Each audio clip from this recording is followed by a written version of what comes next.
ناظرین، سلسلہ چل رہا ہے حضرت حسین ابن منصور حلاج کا۔ قسط نمبر 31 میں ہم پہنچے تھے۔ حضرت منصور حلاج کے ماننے والوں کو جب حامد بن عباس اپنے دربار میں طلب کرتا ہے اور ان سے سوال و جواب کرتا ہے تو وہ کچھ سوال و جواب کے بعد مان جاتے ہیں کہ حضرت منصور حلاج نعوذ باللہ خدائی کا دعویٰ کرتے ہیں۔ جب ان کے سامنے حضرت منصور حلاج کو پیش کیا جاتا ہے تو حامد بن عباس سوال کرتا ہے کہ یہ ان کو تم جانتے ہو؟ تو آپ فرماتے ہیں کہ بالکل میں جانتا ہوں، اور وہی سوال و جواب ہوتے ہیں، اور منصور حلاج جواب میں فرماتے ہیں کہ میں تو اللہ کا بندہ ہوں، اسی کی عبادت کرتا ہوں اور اسی کے لیے روزہ رکھتا ہوں، مجھے نبوت اور خدائی کے دعوے سے کوئی نسبت نہیں، میں اپنے اللہ کی پناہ مانگتا ہوں ان جھوٹے اور افتراء ساز لوگوں سے۔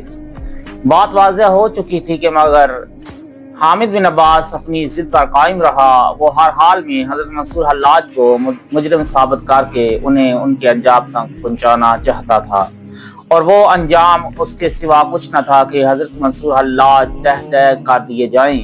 اگرچہ مقدمہ یک طرفہ قائم کیا گیا تھا اور دلائل ناکافی تھے، لیکن حامد بن عباس نے علماء اور فقہاء کی ایک جماعت سے کہا حلاج کے قتل کا شرعی جواز پیدا ہو چکا ہے، اس لیے اس کے خلاف فتویٰ صادر کر دیا جائے۔ حکومت کے دباؤ کے باوجود علماء نے حضرت منصور حلاج کے خلاف فتویٰ دینے سے انکار کر دیا۔ اب تک ایسی کوئی بات ثابت نہیں ہو سکی ہے جو اس شخص کے قتل کی بنیاد بن سکے۔ یہ لوگ اسے خدا مانتے ہیں۔ علماء کا انکار سن کر حامد بن عباس مشتعل ہو گیا۔ کیا ان لوگوں کا اقرار حلاج کے قتل کا جواز نہیں بن سکتا؟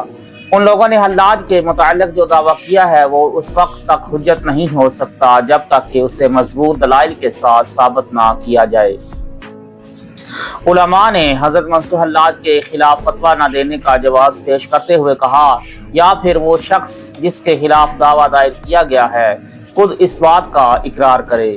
مختصر یہ کہ علماء کا انکار سن کر حامد بن عباس ایک بار پھر پیچ و پاتاب کھا کر رہ گیا اور حضرت منصور حلاج کے قتل کے لیے نئے بہانے ڈھونڈنے لگا۔ اس واقعے کی کچھ تفصیل مورخ عریب بن سعد قطبی نے بھی تحریر کی ہے۔ عریب بن سعد لکھتا ہے کہ جس شخص نے سب سے پہلے منصور حلاج کی اس حالت یعنی خدائی دعوے کو ظاہر کیا وہ بصرہ کا رہنے والا تھا۔ بعد میں آنے والے مورخین نے اس شخص کو مجہول قرار دیا ہے کیونکہ کسی تاریخ میں اس شخص کا نام و نشان نہیں ملتا۔ بہرحال بصرہ کا وہ گمنام شخص سرکاری گواہ بن گیا اور اس نے وزیر علی بن عیسیٰ کے سامنے اعتراف کرتے ہوئے کہا میں حلاج کے اصحاب کو خوب جانتا ہوں جو مختلف شہروں میں پھیلے ہوئے ہیں اور لوگوں کو حلاج کی خدائی کی طرف دعوت دیتے ہیں۔ پہلے میں بھی اس کے طلسم میں گرفتار ہو گیا تھا، بعد میں جب مجھ پر حلاج کے فریب کاریاں عیاں ہوئیں تو میں نے اس سماج سے علیحدہ ہو گیا اور حقیقت منکشف ہو جانے پر میں نے اللہ کا شکر ادا کیا، نفل نماز پڑھی اور اب تک اپنی اس غلطی پر استغفار کر رہا ہوں۔ سرکاری گواہ نے حضرت منصور حلاج کی فریب کاری اور اپنی معصومیت اور بے خبری کو خوب بڑھا چڑھا کر بیان کیا۔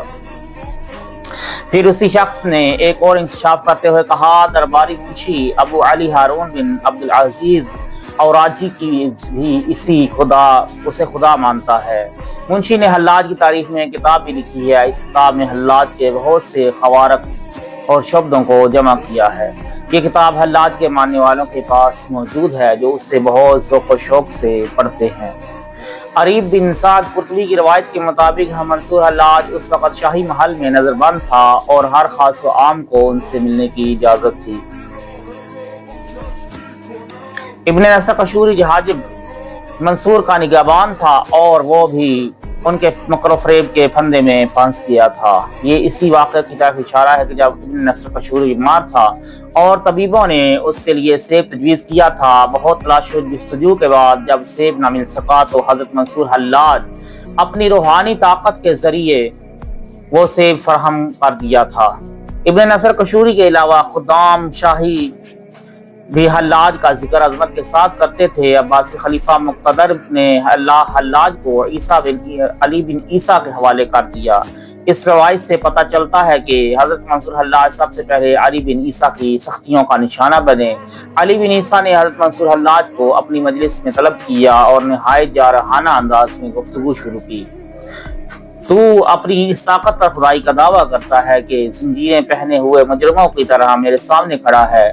حضرت منصور حلاج نے علی بن عیسیٰ کے غضبناک لہجے کو محسوس کیا مگر کوئی جواب نہیں دیا، بس خاموشی کے ساتھ اس شخص کو دیکھتے رہے جو اقتدار کے نشے میں مست تھا اور گلا پھاڑ کر بول رہا تھا، تو کیسا خدا ہے، یہاں سے چلا کیوں نہیں جاتا؟ علی بن عیسیٰ حضرت منصور حلاج کو مخاطب کر کے گر جا، مجھے بھی تو اپنی خدائی کا کوئی کرشمہ دکھا۔ اس بار حضرت منصور حلاج نے اپنی جگہ سے جنبش کی، زنجیریں بج اٹھیں جن کے شور سے مجلس کا سکوت درہم برہم ہو گیا۔ حضرت منصور حلاج علی بن عیسیٰ کے قریب ہوئے اور نہایت پرجلال لہجے میں فرمانے لگے، علی بن عیسیٰ، میں تمہیں تنبیہ کرتا ہوں کہ تو جس حد تک پہنچ چکا ہے اس سے آگے نہ بڑھ، ورنہ میں تیرے اوپر زمین کا تختہ الٹ دوں گا۔ خدا ہی جانتا ہے کہ ایک بے دست و پا قیدی کے الفاظ میں کیا تاثیر تھی کہ علی بن عیسیٰ لرز اٹھا۔ علی بن سعد قرطبی کی روایت کے مطابق علی بن عیسیٰ حضرت منصور حلاج سے مزید گفتگو نہ کر سکا اور وہ اس قدر خوف زدہ ہوا کہ اس معاملے سے الگ ہو گیا۔ اس کے بعد حامد بن عباس نے خلیفہ مقتدر باللہ سے درخواست کی اور حضرت منصور حلاج کو اس جابر و شفاق وزیر کے حوالے کر دیا گیا۔